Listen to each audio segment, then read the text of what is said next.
On the Gamebridge Ball State Cardinals Sports Network from Learfield. Welcome to This Week in Ball State Sports, a Ball State athletics podcast, highlighting the Cardinals athletic teams and administration each week, presented by Gamebridge. Here's the voice of the Cardinals, your host, Mick Tidrow. Welcome into a delayed episode 33 of This Week in Ball State Sports. And Cardinals fans, I appreciate your patience in getting this episode out. I lost my voice earlier this week, and a lot of great people filling in a lot of great spots, and we still wanted to get an episode out this week. So appreciate your patience, and we'll have a shorter show today and this week, but then we'll be back on track, hopefully, next week, get the voice back, all that out of the way. But appreciate your patience. First off, on episode 33, Director of Athletics, Jeff Mitchell. Jeff, really fun and exciting week last week, or this week, because we're recording this later in the week, but Chirpies on Monday, fun celebration. Well, it was, Mick. And first of all, we're glad you're better.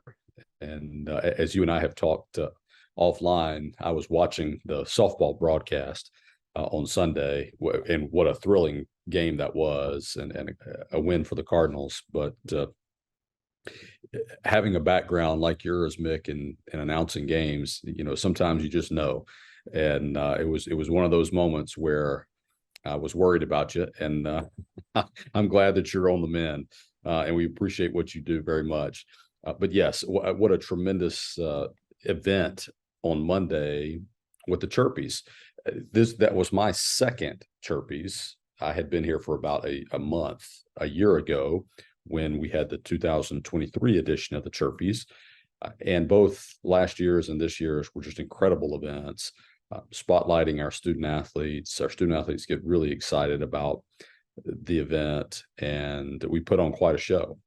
I think it's the best student athlete award show in the country, just with the time and effort and energy that goes into the production, right? Not only by our student athlete advisory committee that sponsors the event, but Sports Link that produces the event. And then we have the assistance from the Office of the President, which is uncommon, I think, across our space, where because of the support that we get from President Mearns and his office, they like to be involved in celebrating students generally. And certainly when we have the opportunity to celebrate our talented student athletes, they're eager to be a part of it. I love it. I think it's awesome. And those of you that may have watched the Chirpies or may have been present for it witnessed a spectacular evening celebrating Ball State athletics. Jeff, during the Chirpies, you had the student athletes in the crowd, no limits. Where did that come from? Is that something that we might hear more of moving forward, or is that something specific for the Chirpies? Well, I think it's an attitude and a mindset, particularly in today's landscape in intercollegiate athletics, where we're in a challenging time. And I think we have to believe that we are capable of any type of success. And we're doing it, whether it be an individual national championship, winning conference championships, going to NCAA tournaments. We've lived it over the past 15 months or so, and we want to continue to do that. And so language is powerful. And when we start talking along the lines of belief, whatever that looks like, and for me, I've had this thing where I've, regardless of which institution that I've had the fortune to serve, I've had this notion, this belief of we have no limits in what we can accomplish, particularly if we work together and do it in the spirit of collaboration. I think we have a chance to identify a ceiling of success and bust through it. And I think that's what that no limits mantra is about. So yeah, for 2 consecutive years leading that cheer and having the students hear it, I do think that, we talk about excellence and we talk about no limits, they go hand in hand. And I think the more we can control our narrative of what we want to accomplish, the more likely it is to resonate throughout the organization. And we can begin achieving those dreams and having high aspirations and going after it. So, yeah, I think it was intentional. It not necessarily something that is demonstrative, but it's intentional in how we want to behave and act and look and feel. Did you put in any musical requests for DJ Maestro at the Chirpies? No, but I should have, and he was a hit. So I hope that perhaps we see more of DJ Maestro in the future, and I'll get a playlist ready to ask him to mix some of those in. Now, what song would you pick for DJ Maestro to have played if you had the chance to drop in a song? I'm putting you on the spot. Putting me on the spot, Mig. So I have an affinity for Snoop Dogg. Snoop Dogg was, and not many people know this, but Snoop Dogg was born in the same area of the country that I was born in, and so I feel like, and his music was kind of popular when I was growing up. I think he's a talented artist. In some circles, I'm sure he's a controversial figure. But maybe some good old school Snoop Dogg music. There's some rhythm to it, Mick, and I think the student athletes would appreciate it. There's good rhythm in today's music too, so I think it would be seamless. Yeah, I wasn't expecting that, but I love that response. That's perfect. That's perfect. I don't know how to transition out of that to anything else. So we're just gonna take the right turn and talk about Ball State baseball. You talked about no limits and the belief in your programs in everybody from the top down. Coach Maloney's always had this saying, "You got to believe," and that saying really had to be felt when this team started off 1-7 in conference, and they've pushed through and persevered. How have you seen that team hold that mantra of "we got to believe" and compete throughout these last couple of weeks? Well, I think it's a core value in that program, and it's a core value because Coach Maloney believes in it. He believes that it's important to believe, and our guys, I think, go about their activity every day with that mindset. So what it does for them is even when you face some difficult times, difficult stretch in baseball, it is a game where you can have your slumps and your funks, and you have to figure out your own way to get out of it. Sometimes it's individual based, sometimes it's team based. But what I've seen from that team is an incredible level of resilience.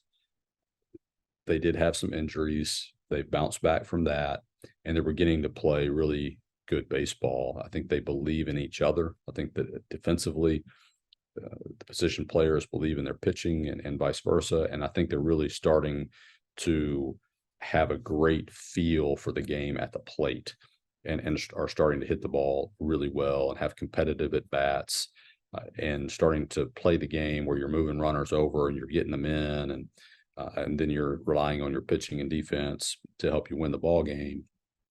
And so they've, after that slow start in conference play, have roared back and are firmly in the thick of qualifying for the conference tournament. And I think once we get into that tournament play, you better watch out for the Cardinals. And I'm really proud of them. So I look forward to the last few weeks of the season. We had a good weekend last weekend, winning 2 out of 3. And we had a tie yesterday against Indiana. We did. Is an uncommon score or an uncommon result, but we were supposed to play that game in Indianapolis at Victory Field. Got rained out. It was our home game, and so we were able to play that game yesterday on Wednesday. It was a baseball game that had its share of runs scored early by the Cardinals and then late by the Hoosiers, and it resulted in a 12-inning tie due to darkness. And so it goes. And we play on. We move forward, right? Right. That's right.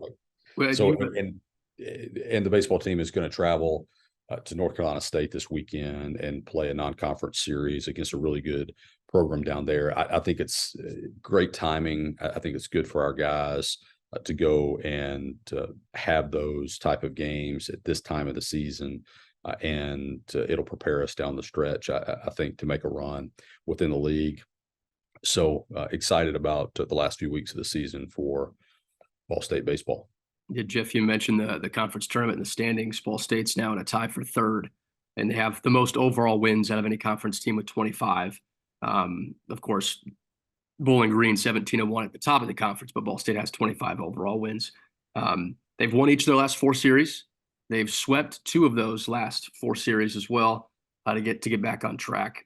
And the last couple of series in conference after that NC State trip against the top 25 team at NIU versus Central Michigan, and then at Kent State. So 9 games left in conference play, chance to continue to climb up those standings and make some extra noise. But then they a fun opportunity to host Indiana State too for the last home game on May 14th. So Butler's mixed in there. 5 home games remaining. Make sure to get your spots. Visit the schedule, ballstatesports.com. It's a fun run to end this baseball schedule with NC State, 5 more home games.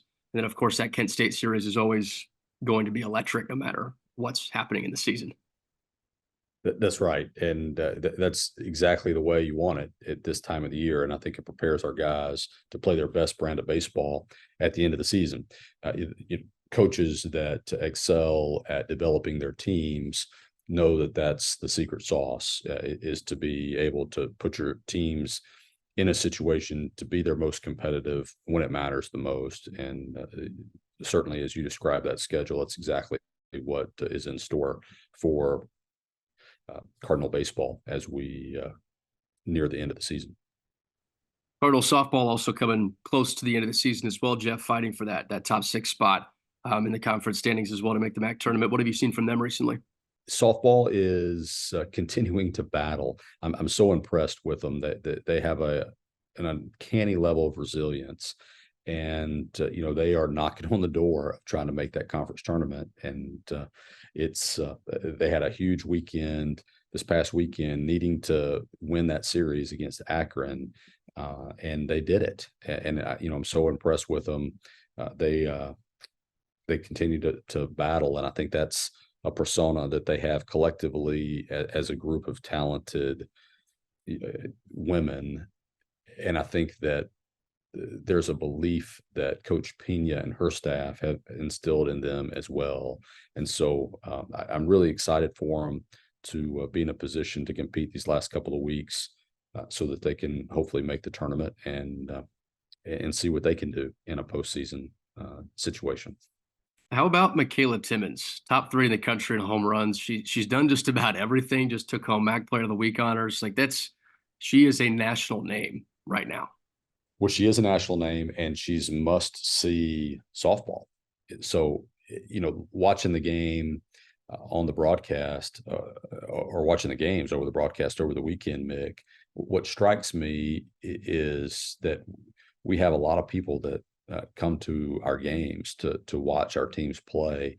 And I think a lot of them are there primarily to watch Michaela hit. And I mean, she's brilliant behind the plate too, but I mean, she is fun to watch get into that batter's box. And when she gets a hold of one, it's fun, and she has a great time hitting. And I think that's just a great opportunity to celebrate somebody that is really good at her craft. And so we certainly are fans of Michaela. She's having a great year, and we hope that she hits a few more home runs. On the verge of breaking records. Five games left in conference play to wrap up the softball season. 21 home runs, records 23. I won't say anything more. We'll just leave it there. Jeff, Ball State track and field continues its season as well. The outdoor track and field championships May 9th through May 11th. So they are coming to a close very quickly in the regular season, compete this weekend, and then it's time for Max again. Well, Coach Wheatley is another coach who understands how to finish a season.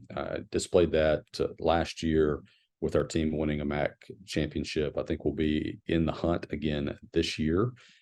So I'll look forward to what our team has in store as we go down the stretch of the outdoor track and field season. It's been fun to watch them compete as well.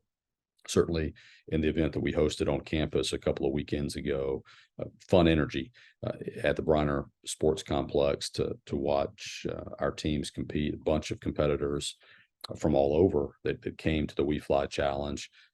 So I think we've got some special young athletes that we'll have a chance to cheer for, and look forward to that championship coming up on May 9th. Jeff, we talked about track and field season coming to a close here in a couple of weeks, but men's golf at the MAC championships, a chance for them to go compete. Yeah, really excited for that group of talented young men to compete in a conference championship. Coach Mike Fleck is really excited about this team, and has been all year long. They've had their fair share of success throughout the season, and I think it all culminates this weekend. I think that they have a real chance to make some noise and to win it, and I think that Coach Fleck does as well. I think the guys are in a situation where they believe that they can win it too. So I'm excited for them. Coach Fleck has done such a remarkable job here throughout the course of his 26-year career, and it's remarkable. So I'm excited to watch those guys compete this weekend. And it's not too far from home. Yeah, I think that's a competitive advantage for us, not have to travel too far, and somewhat familiar with the course. And I'm sure a lot of the guys have played it before, and so the weather should be okay. I hope, and you never know this time of year. But at the end of the day, I know the guys are looking forward to competing, and that's always a great thing. Jeff, before we let you go here on the podcast, episode 33, is there anything else you want to share with Ball State fans? Well, take advantage of coming to watch our teams play, especially baseball down the stretch with their 5 home games remaining. We've had a great year. It's hard to believe that we're coming up on the end of the 23-24 academic and athletic calendar, and our attention very quickly turns to preparing for the 24-25 seasons, which we're really excited about. But right now, as we prepare for the end of our season and prepare for our student athletes to graduate, commencement's right around the corner as well, Mick. We just want to thank our fans for their support, and we appreciate not only their attendance, but their generosity as well through gifts, and we're excited about our future. I think we are attracting the caliber of student athletes that make our community proud. They're easy to cheer for, and the best days are ahead of us. And so we have a no limits attitude around here, Mick, and excited to be a part of it. That's circular storytelling, Jeff. No limits at the beginning, at the end. Perfect. We'll leave it right there. Appreciate you as always, Jeff. You're on episode 33 of the pod. Thank you, Mick. Go Cards. Sometimes it's not the moment. It's the moment before the moment. The moment you make a choice. The moment you take control. The moment only you can own. Gainbridge lets you invest on your terms. So you're not only in charge of this moment, but all the moments to come. Start investing now at Gainbridge.io.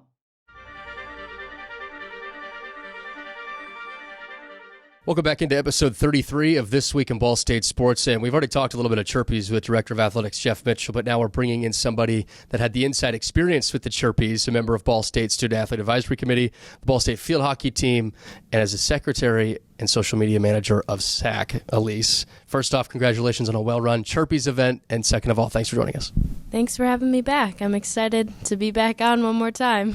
One more round before you graduate, which is coming up in, a week or so by the time this thing drops. Elyse, first and foremost, from where you sat, how did the Chirpies go? Honestly, it went pretty seamless, minus the fact that our co-host lost his voice the day before. No digs at you, but minus that, it went pretty seamlessly, but even that, we had a backup plan, we have it covered, and I couldn't have asked for the event to be put on any better.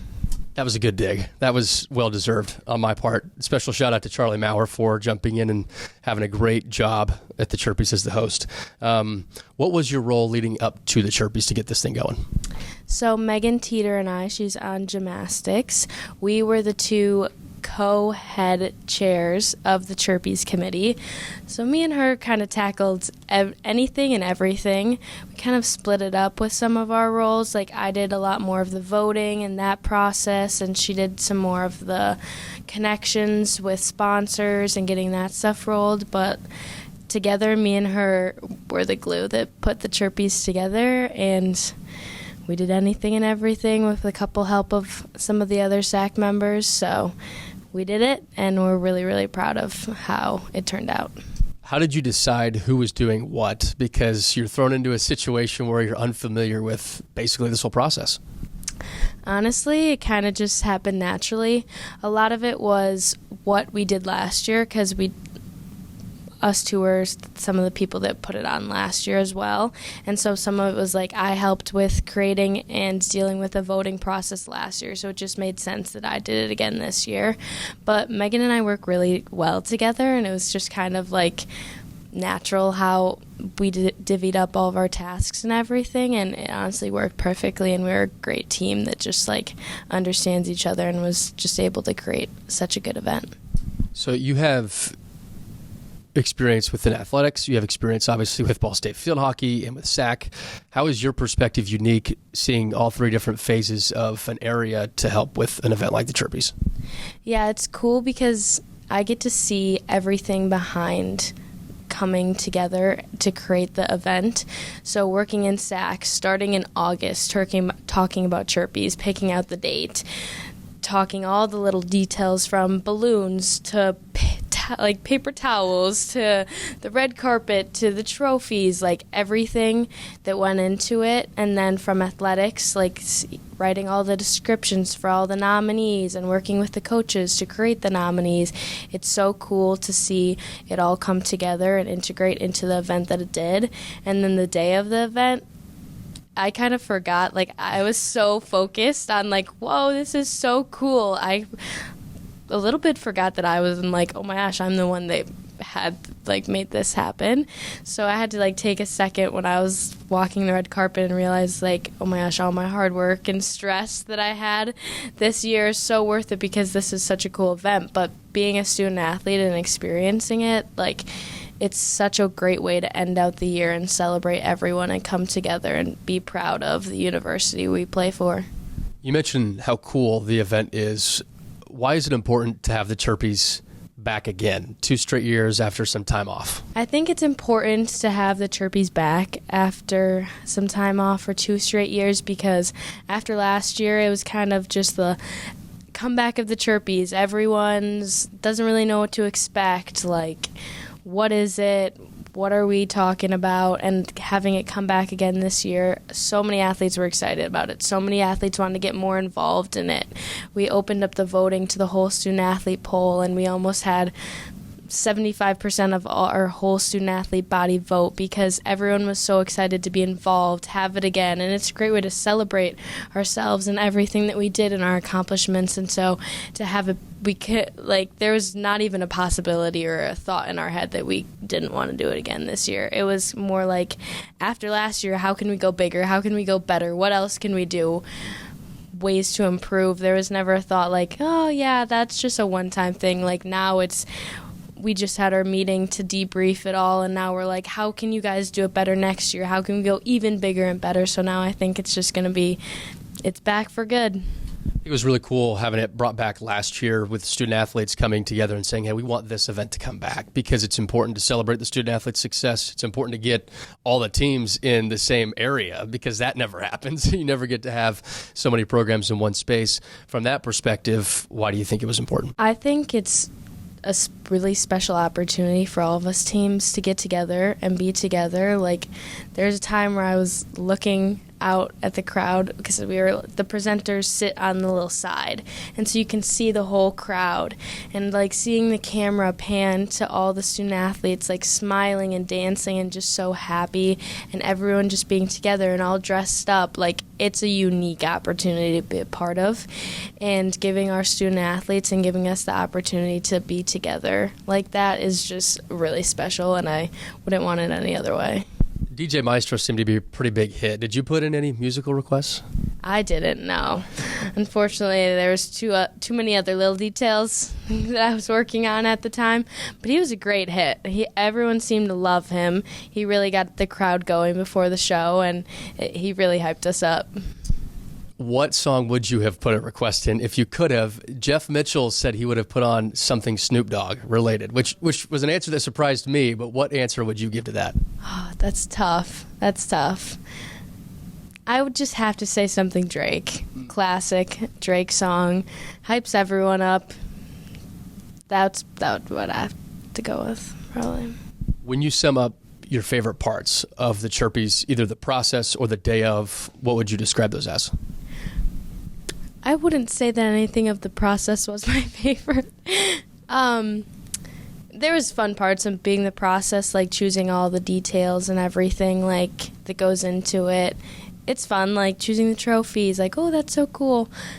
It's a little bit more stressful. So I would say the day of is my favorite part for sure.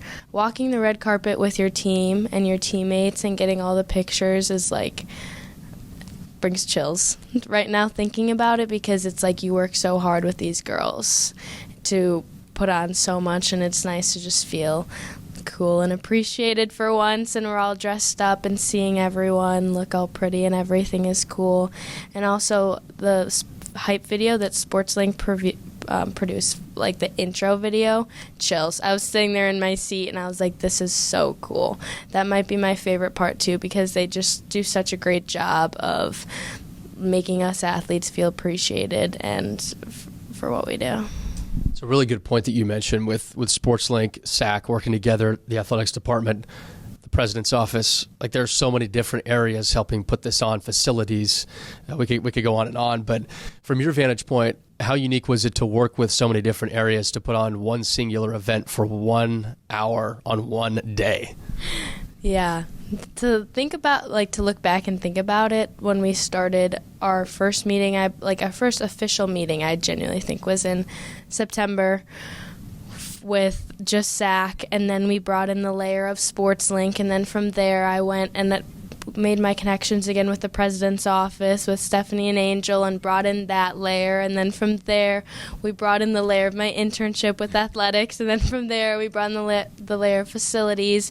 There's a lot that goes into it, and so many people are all hands on deck and willing to help make it such a special event for our student athletes, and we wouldn't be able, us at SAC would not be able to do the event that we produce without the help from everyone else. So we're super appreciative, and I don't think the other student athletes are aware of how much the other departments really helped produce it, and so I want to give a special shout out and thank you to everyone that helped us, because it was an amazing event.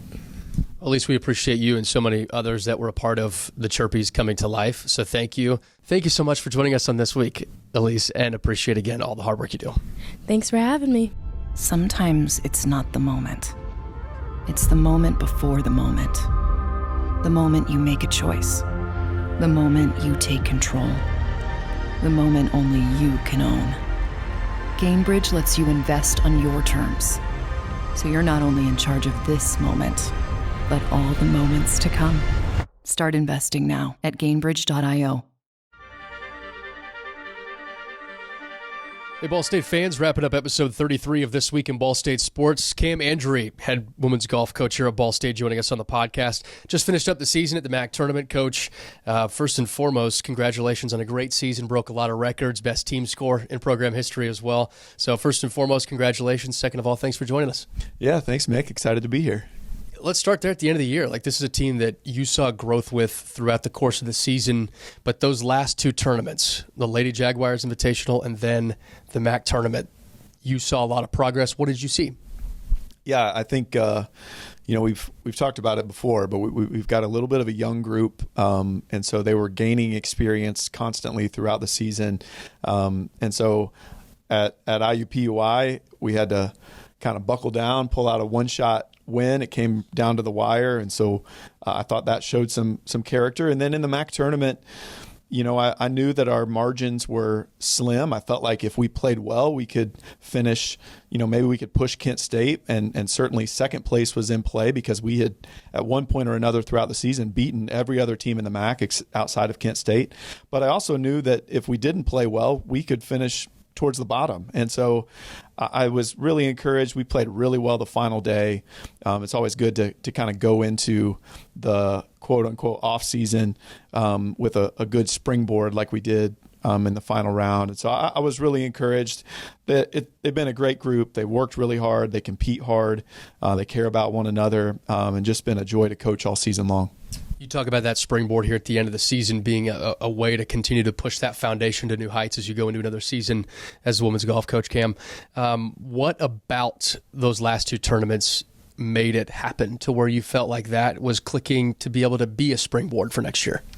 I think part of it was just belief from them. It takes a little while. You've got to demonstrate it in tournament play. You've got to demonstrate performance to begin to really believe that you can do it when the stakes are high. And so I thought at IUPUI, we had some of that demonstrated performance, hitting some good clutch shots down the stretch. And then at the MAC tournament, the first day we played with Kent State, we were ranked third, and so the top three teams are seated together. And I think they were able to see close up, even though Kent State kind of put it on us that first day. I think they were able to see close up, we're not that far off, which is something that we've been kind of telling them all along, but you got to see it a little bit. And so they did. And I think now they know, all right, what does it look like to compete at a really high level? How do we have to perform to be more consistent playing at that level? And when you've got, freshmen and sophomores and a transfer in there who haven't been through it before, it's important that they see it so that then they know what it's going to look like going forward. And how do you think that this year, seeing all those things is going to help some of those players be able to grow their game? I mean, there's no doubt that it will. We saw that this year. I was just looking at numbers this morning. We saw scoring averages drop between 1, 2, 3 shots by our returners. Our team scoring average dropped almost 6 shots this year. And like you mentioned, this season, 303.61 was a new program record for average team score for the season. So we already saw that progress happen this year. I think give another year under their belt. Experience matters. We saw it play out in the MAC tournament. Toledo and Northern Illinois, who finished second and third, both featured 3 seniors in their lineup. And so that experience does matter. And we will have a lot more of it next year, having some players who have been through the battles for a couple of seasons now. So there's no doubt that's going to pay off for us just in the little ways, knowing how to prepare, knowing how to approach a golf course during a practice round, kind of knowing what to expect so there's not as much angst going into an event. All those things, they seem kind of small, but you start adding them together and they add up. And in a game where it comes down to a few shots, those things really matter. We talk about the foundational pieces, only one player graduating and the rest of them coming back, bringing in a fresh face, but you have the chance now to grow within this foundation together. How vital do you think that is for a program that's going into your third year to make this what you want it to be and what these players want it to be? Yeah, I mean, it's always good to have some continuity, and that's what we'll have. Obviously, we'll miss Kaya. Kaya Parrott is our senior, and she had a great career, even in the midst of some injuries that she battled. She's got a win. She's set multiple records for our program, and so we'll miss her for sure. But having all those other players returning, and just knowing what it's going to look like, knowing what I expect, them embracing the expectations that we have within our program, and I think our freshman that we're bringing in is talented. I think we'll see how quickly she can get acclimated. But I think, and I told them this at the MAC tournament, the talent is in this room. There's no doubt about that. Now it's a matter of us, cleaning up some of the mistakes, not compounding our mistakes on the golf course. And when we do that, we're going to be pretty tough to beat. And I think that's pretty evident when you're putting pressure on a team and a program that's won more than 2 decades straight of MAC championships, and you can feel it from your team that they're excited about what they're doing. Absolutely. Those Kent State couldn't have more respect for what they do and the way Casey runs his program. They're so good. And so we knew what we were getting into coming into. I knew what I was getting into when I accepted this job. And so, we look at it, the last 2 rounds at the MAC tournament, there was only 9 shots of separation between us and Kent State. And so now we gave them a good head start there in round 1, but I think that shows that we are not that far off, that we are making some progress, and we're not shy about saying that our goal is to try to knock them off their perch. And they've been there for 25 years, which is an incredible run. But I think our players are believing that we can do it, that we can reach the pinnacle and knock them off and win a MAC championship. We know it's not going to be easy, but I think we're all on board for what it's going to take. I see what you did there, reach the pinnacle, playing at Pinnacle in the MAC tournament. I wasn't even trying. I'm not that clever. You should just take the credit, Coach, and run with it. We talk about the growth of this program. If we can think back all the way to the fall, I know that feels like a million years ago at this point with how fast and furious the year's gone. But when you sit back and think about where this team was at in the fall and then how they finished in the MAC tournament, what would you say about that? Boy, that's a good question. I probably need to think and reflect a little more on that. We had some good moments in the fall, some really good moments. But I think spring golf is different. And so we had our struggles coming out at points in the spring. What I have seen is just a day in, day out, consistent effort. And it's not just on the golf course.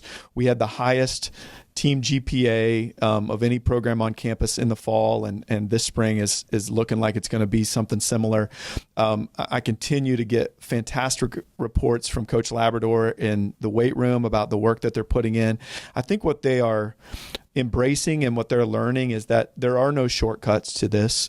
If we're going to achieve at a high level, and they all deeply desire that it just means consistent daily effort. And so I'm really proud of them for that's hard. It's hard to do it day in and day out. And they have. They've embraced that. And so that's what I've seen over the course of the season is just a leaning into what it looks like day in and day out, even when you don't feel like it. And that's why I think we're really headed in a good direction. So probably the most uncomfortable part of the conversation, Cam, but I'm going to flip that question to you personally now. Going into your 3rd year as a head coach of Ball State Division I program, how have you seen yourself grow as a coach in this seat these first 2 years of the Cardinals? Boy, that is a hard question. I'm always trying to learn, and I think I knew that there would be things. I was confident in some parts of my ability. I feel like I do know how to identify talent on the recruiting trail, and I can help players develop. But this is a different level than where I came from at the NAI level, and so there was some questions that you couldn't answer until you got into this seat about what will and maybe will not work. What adjustments do we have to make? And so I'm always constantly learning. I do feel like I've gotten to know my players better, and that's a huge part of it because each one of them is a little bit different. What they need from me as their coach is a little bit different. And so I have grown in that capacity. I think just understanding what is required for us to compete at a high level within the Mid-American Conference. You can't really know that until you get down the road. And so I feel like I have a much better idea of what that looks like. And it makes me excited for where we're headed. I love Ball State, my alma mater. I think we have all the pieces in place for this program to be a championship program. We've got great support across the board. We've got great leadership within the department. And then I think we're continuing to recruit really, really talented student athletes who work really hard. If you do all those things, the results will take care of themselves. So that's what we're trying to do. How's your golf swing look right now? Not great. If I could pick up, increase my skill just by osmosis, it would be great, because I spend a lot of time watching other people play this game at a high level, but I don't practice. I'm going to try to maybe do a little bit of that now here in the next few weeks. So I've got a couple tournaments to play in this summer. We'll see how it goes. I probably won't be posting my scores for anyone else to see. We'll see you at the links. Appreciate you, Coach. Yeah, thanks, Mick. Thanks for listening to This Week in Ball State Sports, presented by Gamebridge. The preceding has been a Learfield presentation on the Gamebridge Ball State Cardinals Sports Network.